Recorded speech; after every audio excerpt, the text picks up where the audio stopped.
Hello friends, नमस्कार।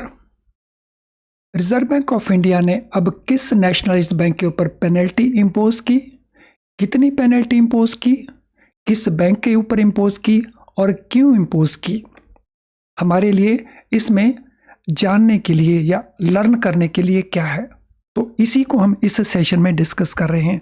तो सबसे पहले हम जान लें, ये penalty reserve bank of India ने बैंक ऑफ इंडिया के ऊपर इंपोज की और पेनल्टी का वैल्यू है 1,60,000 1 करोड़ 1.60 करोड़। और ये पेनल्टी 13 मार्च के नोटिफिकेशन के मुताबिक इंपोज की गई। बैंक ऑफ इंडिया के ऊपर ये पेनल्टी क्यों इंपोज की गई? Reserve bank of India impose the monetary penalty, यानी मनी वैल्यू में ये पेनल्टी को इंपोज किया गया। किसके कारण? नॉन कंप्लायंस के कारण। बैंक ऑफ इंडिया ने रिजर्व बैंक ऑफ इंडिया की कुछ डायरेक्शंस थी, उनको कंप्लाई नहीं किया, इसलिए रिजर्व बैंक ऑफ इंडिया ने ये पेनल्टीज इंपोज की। ये डायरेक्शन किसको रिलेट करती थी? ये डायरेक्शन रिलेट करती थी इंटरेस्ट रेट ऑन डिपॉजिट की गाइडलाइंस को लेकर के, कस्टमर सर्विस इन बैंक्स उसकी गाइडलाइंस को लेकर के, इंटरेस्ट रेट ऑन एडवांसेस की गाइडलाइंस को लेकर के, क्रिलिक को जो रिपोर्टिंग करनी है उसको लेकर के, membership of CIC credit information companies की जो होती है उसको लेकर के। यानी बैंक ऑफ इंडिया ने 5 तरह के वायलेशंस किए होंगे, नॉन कंप्लायंस किया होगा, जिसके चलते रिजर्व बैंक ऑफ इंडिया ने ये पेनल्टीज इंपोज की। अब रिजर्व बैंक ऑफ इंडिया की पावर कहाँ पे पेनल्टीज इंपोज करने की? रिजर्व बैंक ऑफ इंडिया को पावर दी है बैंकिंग रेगुलेशन एक्ट ने और CIC की रेगुलेशंस ने। सो बैंकिंग रेगुलेशन एक्ट की section 47A subsection 1 subsection C plus 46 section subsection 4 subsection 1 and section 51 subsection 1, ये बैंकिंग रेगुलेशन एक्ट की सेक्शंस हैं और ये CIC के रेगुलेशंस हैं। तो इनमें रिजर्व बैंक ऑफ इंडिया को पावर है इस प्रकार की पेनल्टी इंपोज करना। अब रिजर्व बैंक ऑफ इंडिया की पकड़ में ये वायलेशंस कैसे आई? Friend, reserve bank of India ने बैंक ऑफ इंडिया का सुपरवाइजरी जो इवेल्युएशन है, स्टैट्यूटरी इंस्पेक्शन, वो कंडक्ट किया था। So reserve bank of India conducted statutory inspection for supervisory evaluation. So Basel 3 के मुताबिक जो पिलर 2 है, पिलर 2 में सुपरवाइजरी इवेल्युएशन करते हैं रिजर्व बैंक ऑफ इंडिया सभी बैंकों का, और वो स्टैट्यूटरी इंस्पेक्शन भी है बैंकिंग रेगुलेशन एक्ट के सेक्शन 35A के मुताबिक। तो ये इंस्पेक्शन हुई थी बैंक ऑफ इंडिया की balance sheet 31 March 2021 and balance sheet 31 March 2022। Reserve bank of India ने ये इंस्पेक्शन करते समय क्या त्रुटियां देखी? तो जो भी डेफिशिएंसीज देखी गई उसके लिए बैंक ऑफ इंडिया को एक शो कॉज नोटिस इशू किया गया कि आप बताइए कि आपने ये नॉन कंप्लायंस किया है, तो आपके ऊपर पेनल्टी क्यों इंपोज ना किया जाए। बैंक ऑफ इंडिया ने जो रिप्लाई दिया, उस रिप्लाई को जानने के बाद रिजर्व बैंक ऑफ इंडिया को लगा कि जो charges reserve bank of India ने लगाए हैं वो सही हैं, जिसके कारण बैंक के ऊपर पेनल्टी लगानी चाहिए एंड अकॉर्डिंगली ये पेनल्टी लगाई गई। अब ये चार्जेस क्या क्या हैं? तो पहला चार्ज है bank of India did not pay interest in certain term deposits according to schedule of interest disclosed in advance. Bank of India ने जो टर्म डिपॉजिट की अपनी शेड्यूल एडवांस में नोट की हुई है, बताई है कस्टमर को, बैंक ने उसके मुताबिक इंटरेस्ट रेट पे नहीं किया है कस्टमर्स को। तो ये इंटरेस्ट रेट ऑन डिपॉजिट्स के जो रूल्स हैं उनका नॉन कंप्लायंस हुआ। So this is one reason.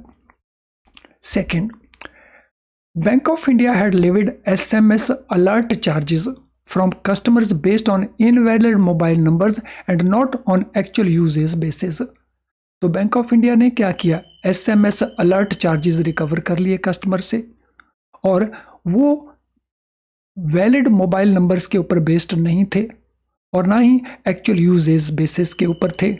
तो ये नॉन कंप्लायंस हो गया कस्टमर सर्विस की गाइडलाइंस का। और बैंक ऑफ इंडिया ने क्या किया? Bank of India failed to reset interest rate in MCLR and external benchmark linked advances at prescribed periodicity. तो समय समय के ऊपर बैंकों को इंटरेस्ट रेट को रीसेट करना होता है, चाहे वो MCLR सिस्टम हो चाहे वो EBLR सिस्टम हो। तो लेकिन बैंक ने वो पीरियोडिसिटी उसको फॉलो नहीं किया, यानी ये उल्लंघन हुआ इंटरेस्ट रेट ऑन एडवांसेस का। नंबर 4 वायलेशन क्या था? Fail to benchmark interest on certain floating rate retail loans and floating rate loans to MSME to an external benchmark. तो क्या हुआ कि बैंक ने जो बेंचमार्किंग की वो प्रॉपरली नहीं की MSME के जो फ्लोटिंग रेट और रिटेल लोन्स थे उनके लिए। तो ये वायलेशन भी हुआ हमारा इंटरेस्ट रेट एडवांसेस का। और क्या वायलेशन हुआ? फेल टू रिपोर्ट और inaccurately reported data pertaining to certain large borrowers to credit. So bank ने रिपोर्टिंग करनी होती है क्रेडिट को लार्ज बोरोर के बारे में, तो या तो बैंक ने रिपोर्ट नहीं किया या इनएक्यूरेटली रिपोर्ट किया डेटा जो क्रेडिट को रिपोर्ट करना था, central repository of information on large credit. तो ये वायलेशन हुआ नंबर 4 गाइडलाइंस का। और नंबर 5 का वायलेशन क्या हुआ? Bank fail to furnish accurate information to credit information companies. तो बैंक ने क्रेडिट इंफॉर्मेशन कंपनीज को जो इंफॉर्मेशन प्रोवाइड की वो इनएक्यूरेट इंफॉर्मेशन थी। इन सभी वायलेशंस के चलते रिजर्व बैंक ऑफ इंडिया ने ये पेनल्टी को इम्पोज किया जब बैंक ऑफ इंडिया की ये सुपरविजन हुआ रिजर्व बैंक ऑफ इंडिया के द्वारा। फ्रेंड ध्यान रहे कहीं आप अपनी ब्रांचेस में इस प्रकार की गलतियां तो नहीं कर रहे, और अगर आपकी ब्रांच में भी आपके बैंक में भी इस प्रकार की गलतियां हो रही हैं तो रिजर्व बैंक ऑफ इंडिया जब आपका स्टैट्यूटरी इंस्पेक्शन करेगा, ये गलतियां अगर डिटेक्ट होती हैं तो आपके बैंक के ऊपर भी इस प्रकार की पेनल्टी इम्पोज हो सकती है। तो हमारे लिए यहाँ पे लर्निंग पॉइंट क्या बनता है? हमारे लिए लर्निंग पॉइंट ये बनता है कि हम इस प्रकार की गलतियां ना करें। रिजर्व बैंक ऑफ इंडिया के सर्कुलर्स को केयरफुली रीड करें, उनमें जो कुछ गिवन है उसको केयरफुली कंप्लाई करें।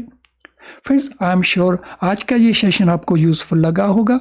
अगर आपको यूज़फुल लगा तो उसको लाइक करने में संकोच ना करें, और साथ में अगर आपने चैनल सब्सक्राइब नहीं किया तो आप हमारे बहुत सारे इस प्रकार के इंटरेस्टिंग वीडियो मिस कर रहे होंगे जो एकदम जानकारी से भरपूर होते हैं। तो there is lot of learning in these videos. तो अगर आपने चैनल को सब्सक्राइब नहीं किया तो चैनल को सब्सक्राइब कर लें, वो भी बेल आइकन के साथ, ताकि आप हमारे किसी भी लेसन को मिस ना कर रहे हों। तो चलिए फ्रेंड्स, इस सेशन को हम वाइंड अप करते हैं। Thank you friends.